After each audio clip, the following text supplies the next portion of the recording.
In December, you finished filming season 2 of Wednesday, which people are excited about. I can't believe it's been this long. I know. Yeah, there we go. There's the character that we love.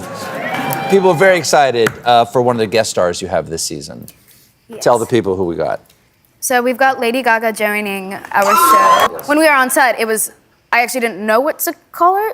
So everyone was just going, Gaga's coming, Gaga's coming. And that was the code word. And it was so funny because she is so sweet, so humble, just a normal person. And it's beautiful and amazing. And it's intimidating when someone is so talented but so cool at the same time. We had a normal functioning set. And I remember pulling up to work the day of, and suddenly there was like truck after truck after truck. I was walking and I tripped on this walkway and I didn't understand what the walkway was. And they had like rolled out this walkway for her to exit from the trailer to the tents. I went to my tent to hang out and they replaced my dirty tent with like brand new tents. I had a barber's chair. They gave me fancy water, everything. Wow. We like really did it up for her, guys. We really wanted to impress her. Wow. And then the next day I went back to my dusty